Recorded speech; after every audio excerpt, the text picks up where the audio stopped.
So దేవుని చిత్తమే మన జీవితంలో నెరవేరును కాక పార్ట్ 2. సో ఆయన తలంపులు మన తలంపులు, ఆయన చిత్తాలు మన చిత్తాలు, ఆయన ఉద్దేశాలు మన ఉద్దేశాలు, ఆయన ప్రణాళిక మన ప్రణాళిక చాలా వ్యత్యాసము. భూమికి ఆకాశానికి ఎంత వ్యత్యాసం ఉందో అంత వ్యత్యాసం ఉంది. కాబట్టి ఈ should surrender your self to God. God according to your will it will be done in my life అనండి. దేవుడు అక్కడి నుంచి టేక్ ఓవర్ చేసుకుంటాడు.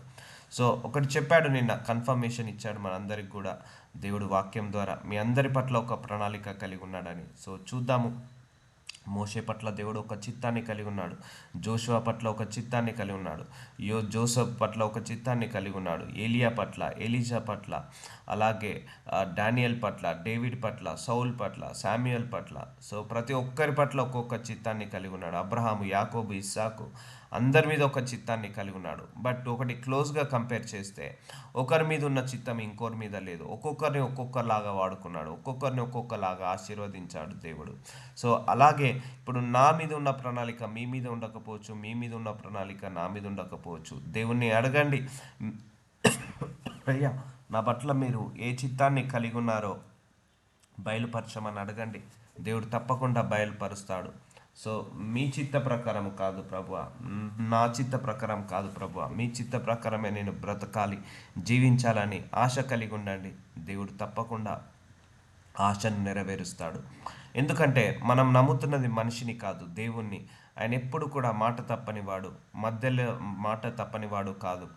సో మధ్యలో వదిలేసి వెళ్ళేవాడు కాదు. సో చివరి వరకు మనల్ని గమ్యస్థానానికి చేర్చే వరకు ఆయన నిద్రపోడు, మనల్ని కూడా నిద్రపోనీయడు, కునుకడు, నిద్రపోడు.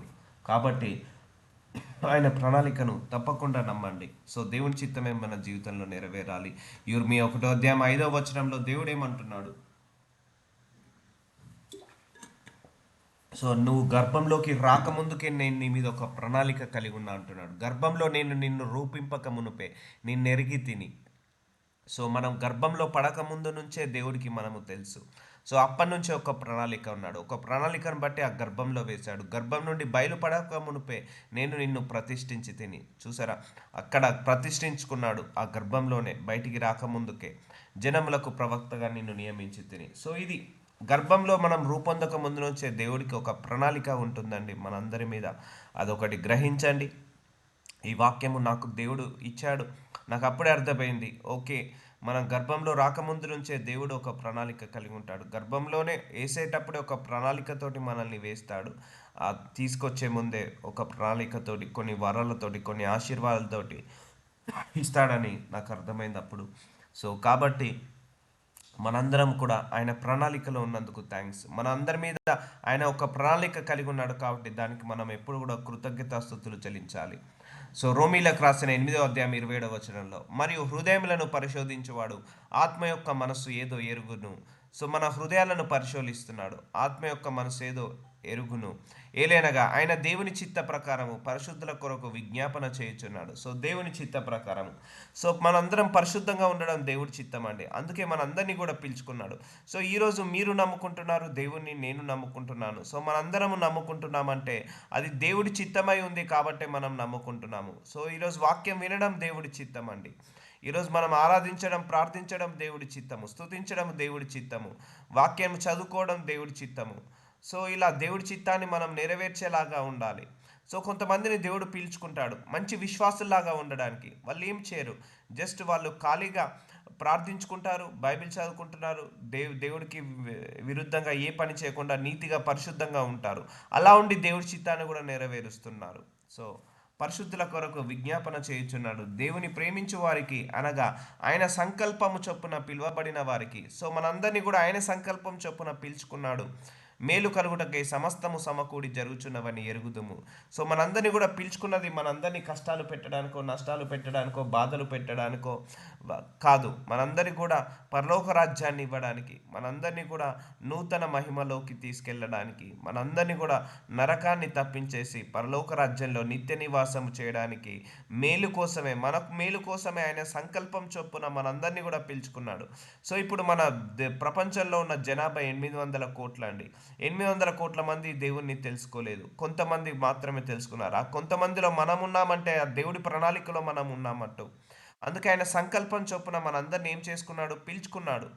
సో మేలు కలుగుటకై సమస్తమును సమకూడు జరుగుచున్నవని ఎరుగుదుము. సో అవన్నీ కూడా మన మేలు కోసమే. అందుకే దేవుడు నీ పట్ల ఏ ప్రణాళిక కలిగి ఉన్నది, నీ మేలుకే, నా మేలుకే. ఏ చిత్తము కలిగి ఉన్నది మన మేలుకే, మన మంచికే అది జరుగుతుందని మాత్రం మీరు మర్చిపోవద్దు. ఒకటండి, ఎవరైతే హృదయపూర్వకంగా సమర్పిస్తారో వారి హృదయాలను దేవుని, అయ్యా నేను ఈ భూలోకానికి వచ్చింది నీ వల్లనే, నువ్వు పంపిస్తేనే భూలోకానికి వచ్చాను నాయన. ఒక పర్పస్ లేకుండా అయితే నువ్వు నన్ను పంపలేదు. ఏ పర్పస్ కోసమైతే నన్ను భూలోకానికి పంపించావో ఆ పర్పస్ నేను ఫుల్ఫిల్ చేసే బిడ్డలాగా నన్ను మలుచుకో ప్రభు అని మనస్ఫూర్తిగా ఎవరైతే వాళ్ళ హృదయానుసారంగా ఇలా ప్రార్థిస్తారో, దేవుడు అక్కడి నుంచి నిన్ను టేక్ ఓవర్ చేసి ఆయన ప్రణాళిక ప్రకారం నిన్ను నడిపించుకుంటూ వెళ్తాడు. సో ఆ రోజు అబ్రహాంని దర్శించాడు. అబ్రహామా, నీ మీద ఒక చిత్తాన్ని కలిగి ఉన్నాను, నిన్ను ఈ రకంగా ఆశీర్వదిస్తానని చెప్పాడు. అలాగే ఆశీర్వదించాడు. మోషే, నాకు నీ మీద ఒక ప్రణాళిక ఉంది, కొంతమంది ఇజ్రాయిల్ ప్రజలను నేను విడిపించాలి, నీ ద్వారా 10 లక్షల జనాభాను విడిపించాలి, వస్తావా అంటే నేను రాను ప్రభు అన్నాడు. లేదు, నేను నీకు తోడే ఉండి నడిపిస్తాను అన్నాడు. అలాగే మోషకి తోడే ఉన్నట్టు యోషువాకి కూడా తోడే ఉండి నడిపించాడు. ఏలియాకి తోడే ఉన్నాడు, ఎలీషాకి తోడే ఉన్నాడు, యూర్మియాకి తోడే ఉన్నాడు, జకర్యాకి తోడే ఉన్నాడు. సో సౌలుకి తోడే ఉన్నాడు. అందరికీ దేవుడు తోడే ఉండి ఆయన ప్రణాళికను నెరవేర్చుకున్నాడు. సో అందరి పట్ల ఒకటే ప్రణాళిక ఉందా చెప్పండి?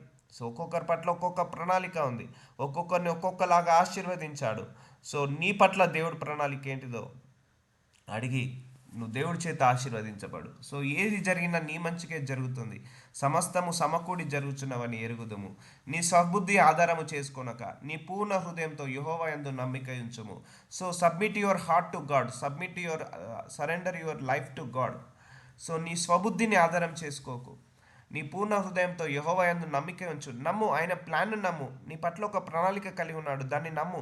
ఆ ప్రణాళిక మంచే కానీ చెడు చేసేది కాదు. ఆ ప్రణాళిక నిన్ను ఉన్నత శిఖరాలకు తీసుకెళ్తుంది కానీ నిన్ను తక్కువగా చేసి పెట్టదు. కాబట్టి నీ పూర్ణ హృదయంతో యెహోవా యందు నమ్మిక ఉంచుము. సో నీ పట్ల ఒక చిత్తాన్ని కలిగి ఉన్నాడని చెప్తున్నాడు కదా దేవుడు. ఆ చిత్తాన్ని నమ్ము అంటున్నాడు. ఆ ఒక ప్రణాళిక కలిగి ఉన్నాడు కదా, ఒక ఉద్దేశాన్ని కలిగి ఉన్నాడు కదా, ఒక తలంపును కలిగి ఉన్నాడు కదా, వాటిని నువ్వు నమ్ము అని అంటున్నాడు. పూర్ణ హృదయంతో నమ్ము, నన్ను పూర్ణ హృదయంతో నమ్ము అంటున్నారు. చాలామందికి భయం, అమ్మో దేవుడి చిత్తం అంటే అమ్మో కష్టాలు ఉంటాయేమో, కన్నీళ్ళు ఉంటాయేమో, బాధలు ఉంటాయేమో, అరణ్య మార్గాల గుండా, ఎడారి మార్గాల గుండా నడిపిస్తాడేమో అని భయము. దాని కాకుండా మనం ఏం చేస్తాం, మన కంఫర్ట్ జోన్ తగ్గట్టుగా ప్రార్థించుకుంటాం. లేదండి, దేవుడు ఎప్పుడైనా ఒక ప్రణాళిక కలిగి ఉంటే ఆయన నిన్ను ఉన్నత శిఖరాలకు తీసుకెళ్తాడు. తీసుకెళ్లే ముందు ఇరుకులు ఇబ్బందులు వచ్చినా కూడా ఆయన్నే చెయ్యి పట్టుకొని ముందరికి నడిపిస్తాడు. ఆ రోజు దావీదు గొర్రెలు కాచుకుంటున్నాడు, కంఫర్ట్ జోన్లో ఉన్నాడు చెప్పాలంటే దావీదు. కానీ ఆ జీవితం చిన్న జీవితం. సో సామ్యుల్ని పంపించి అభిషేకించాడు రాజులాగా. అప్పటి నుంచి దావీద్కి కొన్ని అష్టకష్టాలు వచ్చాయి, కానీ దేవుడు వాటన్నిటిని దాటుకుంటూ తీసుకొచ్చి ఒక రాజుగా చేసి 40 సంవత్సరాల వరకు తిరుగులేని రాజుగా, ఏ నలుదిక్కుల నెమ్మది కలగజేసిన రాజులాగా దేవుడు అభిషేకించాడు. ఆ అభిషేకించిన అభిషేకాన్ని వృధా కాకుండా ఆయన కాపాడుకున్నాడు దావీదుని. సో సౌల్ని కాపాడుకున్నాడు, శామ్యుయల్ని కాపాడుకున్నాడు. సో ఒకటి చూస్తే మీరు ఒకటి గమనించండి, మీలో కూడా ఏదో ఒక వరము కానీ ఏదో ఒక ఆశీర్వాదం కానీ దేవుడు వచ్చేటప్పుడే పంపిస్తాడు. ఏదో ఒక ప్రణాళిక కానీ ఆయన గర్భం నుంచి వచ్చేటప్పుడే ఆయన పెట్టి పంపిస్తాడు. అది గుర్తించండి. సో మనందరం లోక సంబంధమైన విచారణలో ఉన్నాము. అత్తగోల, భార్య గోల, భర్త గోల, డబ్బుల గోల, ఆర్థిక సమస్యలు, ఈ సమస్యలు, వీటి వల్ల మనం అయిపోయాం, స్ట్రక్ అయిపోయాము. దేవుడి ప్రణాళికను గుర్తించడానికి మనకు సమయం చాలట్లేదు, గుర్తించడానికి జ్ఞానము సరిపోవట్లేదు. బట్ ఒకటి నమ్మండి, దేవుడు నీ పట్ల కూడా ఒక ప్రణాళిక కలిగి ఉన్నాడు. నువ్వు ఏ లేమిలో అయితే ఉన్నావో, ఏ కష్టంలో అయితే ఉన్నావో, ఏ బాధలు అయితే ఉన్నావో, ఏ సమస్యలు అయితే ఉన్నావో, ఆ సమస్యలో కూడా, ఆ కష్టంలో కూడా, ఆ బాధలో కూడా దేవుడు నీ పట్ల ఒక ప్రణాళిక కలిగి ఉన్నాడని మాత్రము మీరు నమ్మాలి, తప్పకుండా నమ్మాలి. అందుకే నీ పూర్ణ హృదయంతో యెహోవా యందు నమ్మిక ఉంచుము. అవును, మనం 100 ప్లాన్లు వేసుకుంటాం. అది చేయాలి, ఇది చేయాలి, అది కొనాలి, ఇది కొనాలి, నా లైఫ్ ఇలా ఉండాలి, నా లైఫ్ అలా ఉండాలని. కొన్ని నెరవేరుతాయి, కొన్ని నెరవేరవు. కానీ దేవుడు ఒక్క ప్రణాళిక కలిగి ఉంటాడు మన మీద, ఆ ఒక్కటి తప్పకుండా నెరవేరుతుంది. 10,000 ప్రణాళిక కలిగి ఉన్నాడు అనుకో, ఆ 10,000 ప్రణాళికలు మన మీద నెరవేరుతాయి. ఎందుకంటే తన ప్రణాళికను నెరవేర్చుకోవడంలో సమర్థుడు మన దేవుడు. అందుకే రెండు చేతులు పైకెత్తి నీ హృదయాన్ని ఆయన చేతికిచ్చి submit everything to you God. నీ దేవుడా, అయ్యా దేవుడా, నీకే అప్పచెప్తున్నాను నా జీవితాన్ని. పాలల్లో ముంచుతావో, నీళ్ళల్లో ముంచుతావో, ఎడారి మార్గం గుండా తీసుకెళ్తావో, మార్గం గుండా తీసుకెళ్తావో నీ ఇష్టము ప్రభువా. నన్ను నీకైతే అప్పచెప్తున్నాను. నేను నిన్ను నమ్ముతున్నాను. నా పట్ల మీరున్న ప్రణాళికను నమ్ముతున్నాను అని ప్రార్థించండి. దేవుడు నిన్ను ఉన్నత శిఖరాలకు తీసుకెళ్తాడు. మంచి పొజిషన్లో కూర్చోబెడతాడు. అబ్రహాంని కూర్చోబెట్టాడా లేదా? ఇస్సాకుని కూర్చోబెట్టాడా లేదా? యాకోబుని కూర్చోబెట్టాడా లేదా? దావీదుని కూర్చోబెట్టాడా లేదా? సోలోమోన్ని కూర్చోబెట్టాడా లేదా? సో మనల్ని కూడా అలా ఉన్నత శిఖరాలకు తీసుకెళ్తాడు. When you are submitted your self to God 100%, not even 99%. అందుకే ప్రార్థించుకోండి. నా పట్ల, నా కుటుంబం పట్ల మీరే ప్రణాళిక కలిగి ఉన్నారో మాకు బయలుపరచు ప్రభువా. ఆ ప్రణాళిక ప్రకారమే నడిచే కృపను మాకు దయచేయమని ప్రార్థిస్తున్నానని ప్రార్థించండి. దేవుడు తప్పకుండా నెరవేరుస్తాడు.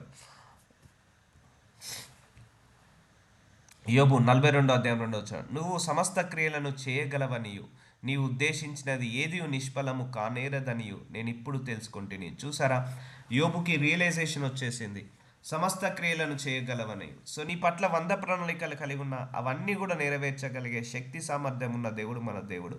నీవు ఉద్దేశించినది ఏది నిష్ఫలము కానేరదని. దేవుడు ఏదైనా ఒక ఉద్దేశం కలిగి ఉన్నాడు, ఒక ప్రణాళిక కలిగి ఉన్నాడు, ఒక చిత్తాన్ని కలిగి ఉన్నాడు అంటే అది నిష్ప్రయోజనం అయ్యేది కాదు, నిష్ఫలము కానేరదు. నేను ఇప్పుడు తెలుసుకుంటుని. సో సమస్త క్రియలు చేయగలవని. సో ఏది ఒక చెప్పాను కదా అండి, ఒక 100 ప్రణాళికలు ఉన్నా కూడా అవన్నీ కూడా నెరవేర్చుకోగలుగుతాడు దేవుడు మన ద్వారా. ఆ సామర్థ్యం ఉంది ఆయనకు, ఆ శక్తి ఉంది, ఆ సామర్థ్యం. ఆయనకు అసాధ్యమైనదంటూ ఏది లేదు. కానీ దేవుడికి నీ పట్ల అసాధ్యమైన ప్రణాళిక ఉంది, గుర్తుపెట్టుకోండి. అది మనము చిన్నగా లిమిటేషన్గా ఆలోచిస్తాము, కానీ దేవుడు అన్లిమిటెడ్గా ఆలోచిస్తాడు. మన పట్ల మనకున్న ప్రణాళిక ఒక గోరంత మాత్రమే.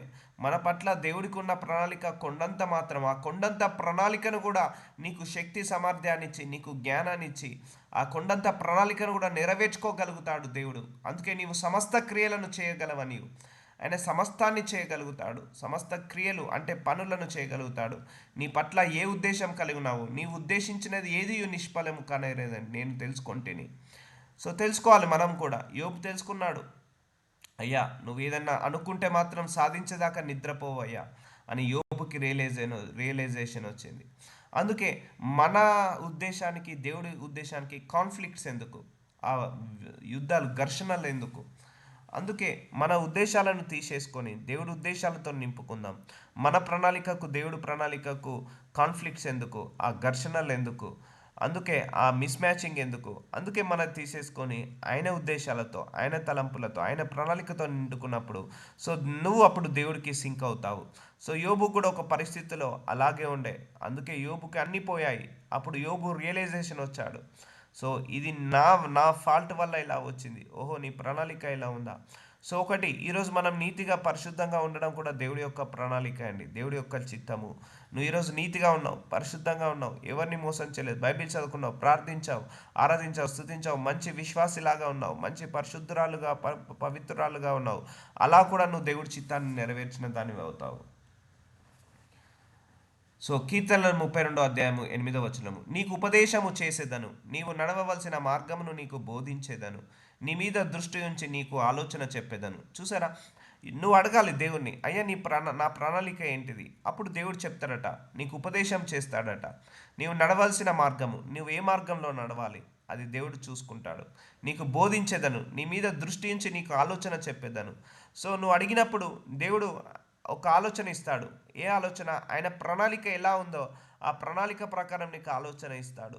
ఇచ్చి ఆయన ప్రణాళిక ప్రకారము ఆయన మార్గంలో నడిపిస్తాడు. అందుకే నీకు ఉపదేశం చేస్తాను అంటున్నాడు. ఎప్పుడు నువ్వు అడిగినప్పుడు, ఎప్పుడు నువ్వు సబ్మిట్ అయినప్పుడు, ఎప్పుడు నువ్వు సరెండర్ అయినప్పుడు నీకు ఉపదేశము చేసి నీవు నడవలసిన మార్గము, ఏ మార్గంలో నడవాలో నేను నీకు బోధిస్తాను అంటున్నాడు. సో చూసారా అండి, ఆయన ఒక ప్రణాళికను నువ్వు అడిగినప్పుడు ఆయన నీకు ఆ ప్రణాళికను రివీల్ చేయడం మాత్రమే కాదు, ఆ ప్రణాళిక ప్రకారము నడిపించడం కూడా చేస్తాడు. ఆ నడిపించడం ఎలా నడిపించాలో బోధిస్తాడట. ఆయన నీ మీద దృష్టి ఉంచి నీకు ఆలోచన చెప్తాడు అన్నట్టు. సో ఎందుకంటే ఇప్పుడు నేను ఇలా అడగడం మొదలుపెట్టాను దేవుని, అయ్యా నా ఉద్దేశాలను తీసేసి నీ ఉద్దేశాన్ని నాకు బయలుపరచు ప్రభువా, నా ప్రణాళికను తీసేసి నీ ప్రణాళికతో నన్ను నింపు ప్రభువా. నేను అడగడం మొదలుపెట్టినప్పటి నుంచి నేను ప్రార్థించే ప్రార్థన కూడా ఆయన ప్రణాళిక ప్రకారంగానే ప్రార్థించడం మొదలుపెట్టాను. ఆయన చిత్త ప్రకారమే ప్రార్థించడం మొదలుపెట్టాను. కూర్చుంటాను ప్రార్థనలో, కానీ ఏం ప్రార్థిస్తానో తెలియదు, కానీ ఆత్మనే ఆయన చిత్త ప్రకారం ప్రార్థించుకుంటూ వెళ్తుంది. సో ఎందుకంటే నేను నా మైండ్ని, నా బ్రెయిన్ని, నా ఇంటలెక్చువల్ని, నా స్కిల్ని, నా టాలెంట్ని దేన్ని కూడా ఉపయోగించాను. Just I will Neel down, I will submit my self to God. అయ్యా ఈ ప్రేయర్ని కూడా మీరే లీడ్ చేయమని పరిశుద్ధాత్మ దేవుడికి అప్పచెప్తాను. ఆయన్నే లీడ్ చేసుకుంటూ వెళ్తాడు. సో అప్పుడు ఆయన చిత్త ప్రకారము పరిశుద్ధాత్మ దేవుడు ప్రార్థనలు చేపిస్తున్నాడు. అలాగే నీ మీద కూడా ఒక ప్రణాళిక కలిగి ఉన్నదని దేవుడికి నువ్వు అడిగినప్పుడు ఆయన నిన్ను ఏ మార్గంలో నడవాలో బోధిస్తాడు. నీ మీద దృష్టి ఉంచి నీకు ఆలోచన చెప్తాడు, నీకు ఉపదేశము చేస్తాడు. ఎస్, నాకు నీ పట్ల ఒక ప్రణాళిక కలిగి ఉన్నాను, అదే ఈ ప్రణాళిక. నువ్వు ఈ కుడి పక్కకు వెళ్ళకు, ఎడమ పక్కకు వెళ్ళు, స్ట్రైట్గా వెళ్ళు అని బయలుపరుస్తూ ఉంటాడు. ఒకటండి, మన దేవుడు పక్షపాతం లేని దేవుడు. నా మీద ఎలాగైతే ప్రణాళిక కలిగి ఉన్నాడో మీ మీద కూడా ప్రణాళిక కలిగి ఉంటాడు. మీ మీద ఎలాగైతే ప్రణాళిక కలిగి ఉన్నాడో నా మీద కూడా ఒక ప్రణాళిక కలిగి ఉంటాడు. అందరి మీద కూడా ఒక చిత్తాన్ని, ఒక ప్రణాళిక కలిగి ఉంటాడు. కానీ కానీ నా మీద ఉన్న ప్రణాళిక మీ మీద ఉండదు, మీ మీద ఉన్న ప్రణాళిక నా మీద ఉండదు. అందరూ ప్రధానమంత్రులు అయితే ప్రజలు ఎవరు ఉంటారు? అందరూ ముఖ్యమంత్రులు అయితే జనులు ఎవరు ఉంటారు? సో జనులుగా కొంతమందిని ఉంచుతాడు దేవుడు, మంత్రులుగా కొంతమందిని ఉంచుతాడు, రాజులను కొంతమందిగా ఉంచుతాడు, పాస్టర్లుగా కొంతమందిని ఉంచుతారు. అందరూ పాస్టర్లు అయితే మరి వినేవాళ్ళు ఎవరు? అందరూ వినేవాళ్ళు ఉంటే బోధించే వాళ్ళు ఎవరు? సో అందరూ బోధించే వాళ్ళు ఉంటే చెప్పే వాళ్ళు ఎవరు? అందరూ చెప్పే వాళ్ళు ఉంటే వినేవాళ్ళు ఎవరు? కొంతమందిని వినేవాళ్ళుగా దేవుడు మారుస్తాడు, కొంతమందిని బోధించే వాళ్ళుగా, కొంతమందిని చెప్పేవాళ్ళుగా, కొంతమందిని రాజులుగా, కొంతమందిని డాక్టర్లుగా. అందరూ డాక్టర్లు అయితే పేషెంట్స్ ఎవరు? సో కొంతమందిని పేషెంట్స్లా. సో అలా దేవుడి యొక్క ప్రణాళిక ఒక్కొక్కలాగా ఉంటుందండి. సో నువ్వు అడుగు దేవుణ్ణి, నా పట్ల ఏ ప్రణాళిక కలిగి ఉన్నావు అని అడిగినప్పుడు దేవుడు నీకు సపరేట్గా రివీల్ చేస్తాడు.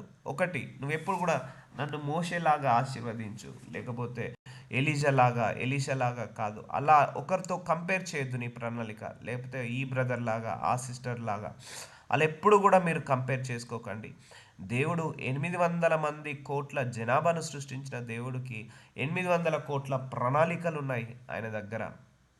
ఇప్పుడు నా ముఖం ఉన్నట్టు మీ ముఖం ఉండదు, మీ ముఖం ఉన్నట్టు నా ముఖం ఉండదు, నా కళ్ళు ఉన్నట్టు నా ముక్కు ఉన్నట్టు, నా చెవి ఉన్నట్టు నా స్వరం ఉన్నట్టు మీ స్వరం ఉండదు, మీ స్వరం ఉన్నట్టు నా స్వరం ఉండదు.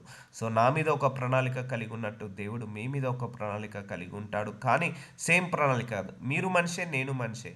సో మనందరం మనుషులమే. సో మీకు కళ్ళున్నాయి, నాకు కళ్ళున్నాయి, మీకు ముక్కు ఉంది, నాకు ముక్కు ఉంది, నాకు ముఖం ఉంది, మీకు ముఖం ఉంది, కానీ వేరుగా ఉందా లేదా? అలాగే నీ మీద ప్రణాళిక, ఉద్దేశం దేవుడు కలిగి ఉన్నట్టు నా మీద ఉన్నాడు. బట్ అవి వేరుగా ఉంటాయా? ఉండవా? ఉంటాయి, వేరుగానే ఉంటాయి.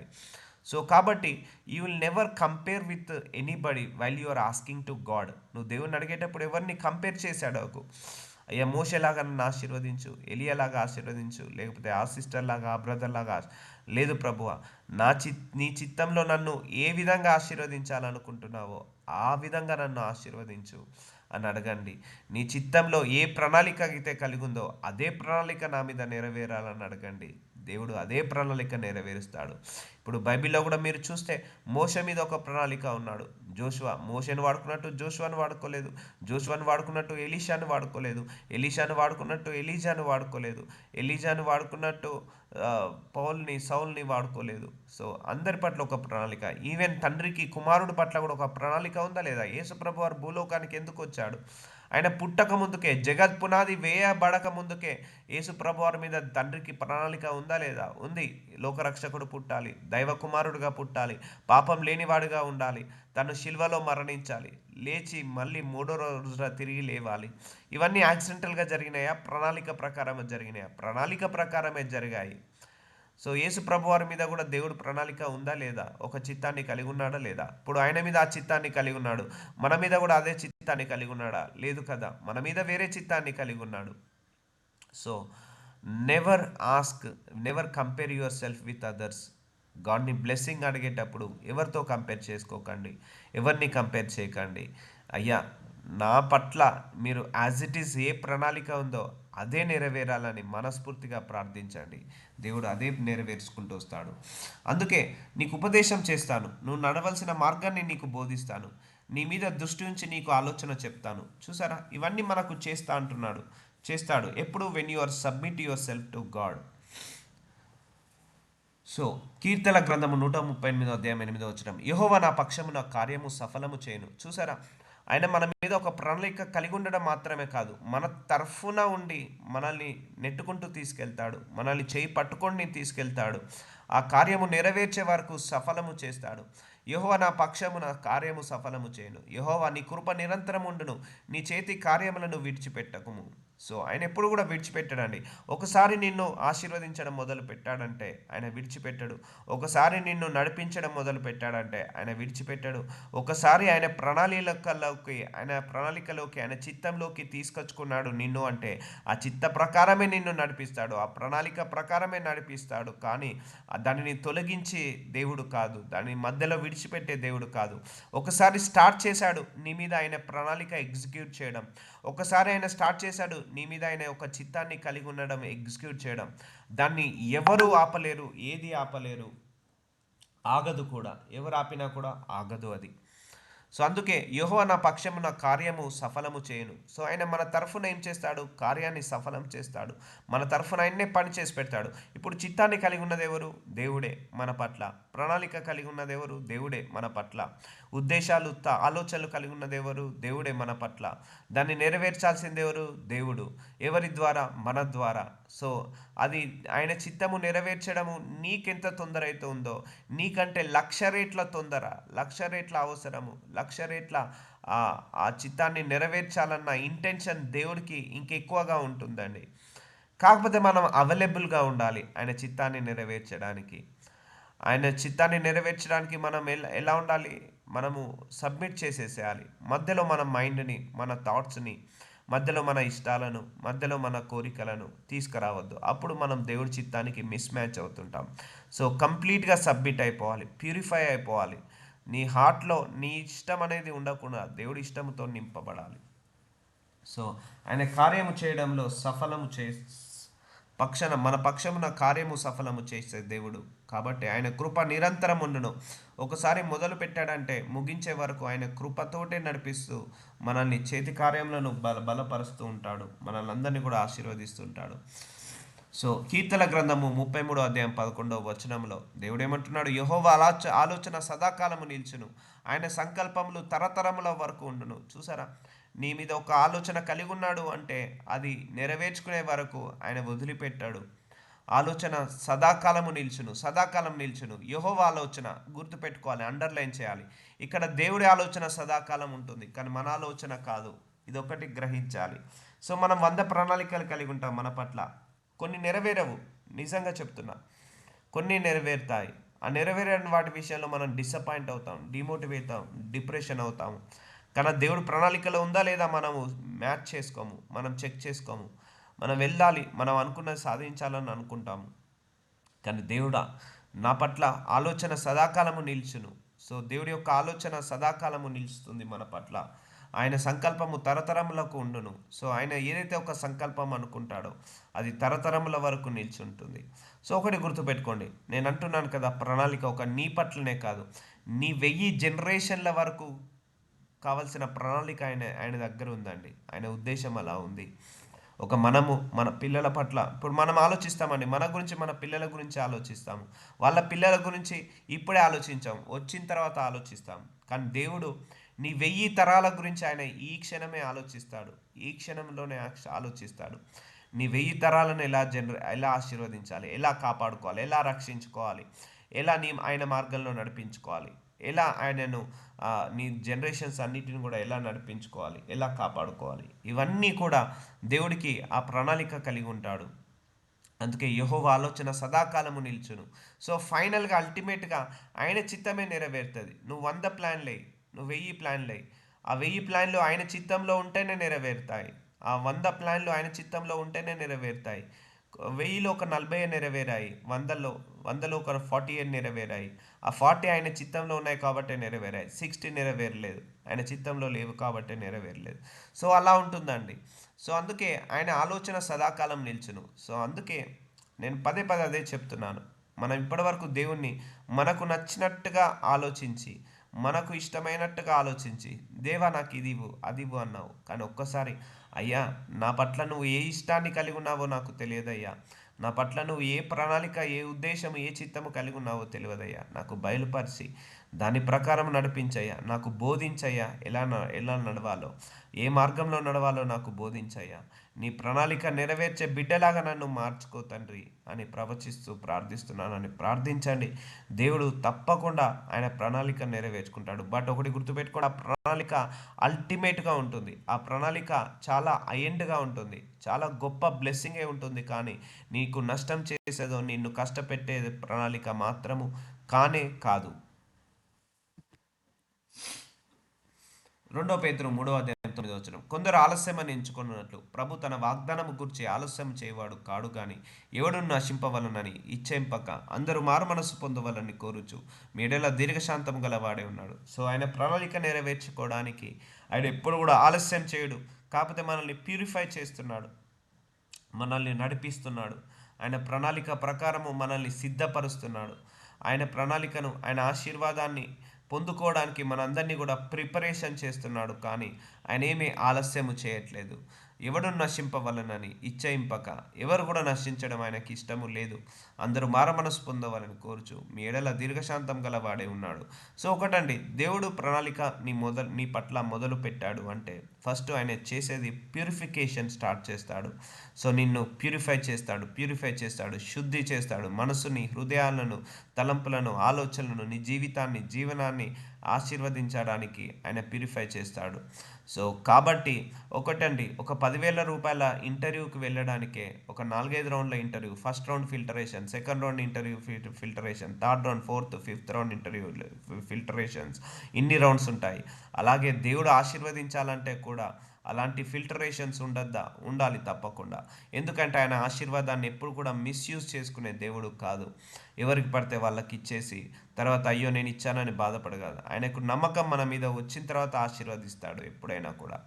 సో కాబట్టి ఆయన నీ పట్ల ఒక ప్రణాళిక కలిగి ఉన్నాడు. అది ఆలస్యం అని అనుకోకు, అయ్యో నాకు 40 సంవత్సరాలు వచ్చాయి, 50 సంవత్సరాలు వచ్చాయి, ఇది నేను కాలేజ్ లైఫ్లో ఉంటే నాకు ఈ ప్రణాళిక నెరవేరేదేమో, అలా అని ఎప్పుడు అనుకోవద్దు. ఎందుకంటే ఇన్ని సంవత్సరాలు మేబీ దేవుడు నీకు ట్రైనింగ్ ఇచ్చాడేమో, ఇన్ని సంవత్సరాలు దేవుడు నిన్ను ప్యూరిఫై చేశాడేమో, ఇన్ని సంవత్సరాలు నీకు వాక్య జ్ఞానం లేక వాక్య జ్ఞానం ఇచ్చాడేమో. ఇప్పటి వరకు ఒకప్పుడు 10 సంవత్సరాల క్రితం నిన్ను ఆశీర్వదించి ఉంటే ఆ ఆశీర్వాదాన్ని నువ్వు మిస్యూజ్ చేసుకొని పాపంలో పడిపోతావేమో. ఇప్పుడు నిన్ను ఆశీర్వదిస్తే ఆ ఆశీర్వాదాన్ని విలువ తెలుసుకొని పాపంలో పడకుండా నిన్ను నువ్వు కాపాడుకోవడానికి కావలసిన జ్ఞానం ఇచ్చాడేమో దేవుడు. అందుకే కొన్ని కష్టాల గుండా, కొన్ని ఇరుకుల గుండా, కొన్ని అవమానాల గుండా, కొన్ని బంధకాల గుండా దేవుడు తీసుకెళ్ళాడేమో, చెప్పలేం కదా. ఒకటండి, ఆయన ఇచ్చే ఆశీర్వాదాన్ని మిస్యూజ్ చేసుకోవడం ఆయనకి ఇష్టం ఉండదు. ఫస్ట్ నమ్మకం కలగాలి. ఎస్ అయ్యా ప్రభువా, నువ్వు నన్ను ఎంత ఆశీర్వదించినా నేను గర్వం రాకుండా డిక్లరేషన్ ఇవ్వండి గాడ్కి. అయ్యా నన్ను మీరు ఎంత ఆశీర్వదించినా నేను గర్వం రాకుండా చూసుకుంటాను, అహంకారం రాకుండా చూసుకుంటాను, పొగరు రాకుండా చూసుకుంటాను. మీరు ఎంత ఆశీర్వదించినా నేను ఎదిగి ఉంటాను, ఒదిగి ఉంటాను, నేను తగ్గించుకొని ఉంటానని దేవుడికి నమ్మకం రావాలి ఎప్పుడైనా కూడా. సో చూద్దాము, ఇంకా గొప్ప గొప్ప వాగ్దానాలు ఉన్నాయి. ఒకని నడత యెహోవా చేతనే స్థిరపరచబడును. కీర్తన గ్రంథము 37 అధ్యాయం 23 వచనము, వాని ప్రవర్తన చూచి ఆయన ఆనందించును. సో మనల్ని సరిచేస్తుంటా అంటాడు దేవుడు, ఎప్పటికప్పుడు సరిచేస్తున్నాడు. యెహోవా అతని చేయి పట్టుకొని ఉన్నాడు గనక అతడు నేలను పడనను లేవలేక ఉన్నాడు. సో మన చేయి పట్టుకొని నడిపిస్తాడు. ఆయన ప్రణాళిక ప్రకారం వెళ్తున్నప్పుడు మనకు శక్తి చాలదండి. కొన్ని సందర్భాలలో ఆయన ప్రణాళిక, ఆయన చిత్త ప్రకారం నడుస్తున్నప్పుడు మనకు శక్తి చాలదు, మనకు జ్ఞానము చాలదు. మనం పడిపోతుంటాం, ఆయన లేపుతుంటా అంటాడు, మనం పడిపోతుంటా అంటాం, ఆయన లేపుతుంటా అంటాడు, పడిపోతుంటా అంటాం, లేపుతుంటా అంటాడు. సో ఆయన చేయి పట్టుకొని మనల్ని గమ్యస్థానానికి చేర్చే వరకు ఆ చెయ్యి మాత్రం ఆయన విడవడండి. ఒకసారి నిన్ను స్టార్ట్ చేశాడు, ఆయన ప్రణాళికలోకి ఎగ్జిక్యూట్ చేయడం, ఆయన ప్రణాళికను నెరవేర్చడం మొదలు పెట్టాడు అంటే ఇక ఎన్ని కష్టాలు వచ్చినా, ఎన్ని ఇరుకులు, ఎన్ని ఇబ్బందులు వచ్చినా, నువ్వు ఎన్నిసార్లు పడిపోయినా ఆయన లేపి తీసుకొని వెళ్తాడు. ఆయన గమ్యస్థానానికి తీసుకెళ్తాడు. నీకు కావలసిన జ్ఞానాన్ని, కావలసిన తెలివిని, కావలసిన స్ట్రెంగ్త్ని, కావలసిన స్టెమినాని, కావలసిన కెపాసిటీని నీకు ఇచ్చి ఆయన నిన్ను తీసుకెళ్తాడు.